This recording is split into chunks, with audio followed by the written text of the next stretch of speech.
صديقنا وحبيبنا واخونا خرطوش فردا قبضاي من قبضايات الحارة، قبضاي لقبضايات خمسة واحد ما بيقدر عليه، ابو العناطر شادي فاكهاني.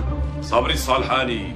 ايوه اهلين قبضاي. عليه بكل القبضايات، ذكرتني بايام شبابي ايام الحبوس. بدك مساعدة؟ بينفك دغري. جلس فكفك. ايه معلم حمدي، ايش كان عندك حمل؟ عندي حمل طراريخ حشابول، خليني روح يسرو برجع باخذ لك حملك. لا اخي ما عندي حمل، راح نعطيك اياها من الاخير. انا بدي رشح حالي لمخترة الحارة. ليش يا فهمي المختار مات رحمة الله عليك يا فهمي. امتى؟ والله كان قبضاي ومعدل ما بيستاهل. لك شو هذا؟ لا حول ولا قوة الا بالله العلي العظيم. ما مات. لكن شلون؟ شلون كيف بدنا نسكته؟ شو بعرفني؟ مو على اساس صاحبك ومجربه شري. اخي ابو عناتر ركز، بالله ركز معي، شايفني؟ انا بدي رشح حالي لمختار الحاره، للمخترة. مين ما كان هلا في رشح حاله، لانه ما عاد بقى حكر لحدا، انا هو هي ولك شو عم تسرح؟ لمين عم تسرح؟ دجوا يا دج هذا بطل. عمي حمدي الله يجبر بخاطرك، ايش كان حملك لسه مو جاهز؟ ليك والحمار براس الحاره مربوط. خليني روح يسر حمل الشاهور، بعدين برجع لعندك باخذ لك حملك. الحمار مربوط على راس الحاره، مشينا اياها بقى. الحمار هلا بنستسمح منه وبيفهم الموضوع. المهم هلا بدنا نفهمك لإلك.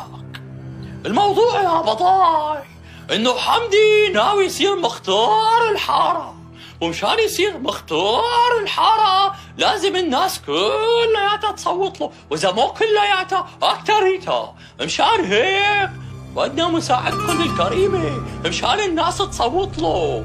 فهمت علي يا بطاي؟ ايه فهمت. لا والله ما فهمت. طيب شلون يعني؟ يعني بالمشربحي وبلغة القبضايات حمدي رح يدفع لك على كل راس بيصوت الشيء الفلاني، واللي ما بيرضى يصوت بدنا اياك تقنعه باسلوباتك. لك ايه هلا فهمت عليك. يعني كل مين بدي اعطيه عمله بدي اشحطه من شعره ويجي يصوت غصبا عنه للمعلم حمدي. ما شاء الله ما شاء الله حولك من بين القبضايات. اخي هاي مخ القبضايات شي. يلا حمودي اتفقنا مع الكبير، ادفع له ناوله دفع الحساب. ايه لكان شو احلى مصاري عدلي وهي دفعه هيك اخي، هي دفعه على الحساب. ابو عناتر ايه الناس اللي بتاخذ منك مصاري بتسجل لي اسمها، ما بدنا نعطي الناس مصاري يقوموا يصوتوا لغيري، والله بنجلط. حمدي ايش كان بدي اسمع منك هالحكي مرة ثانية بدي ازعلها. انا بطاطي اصلي عمي.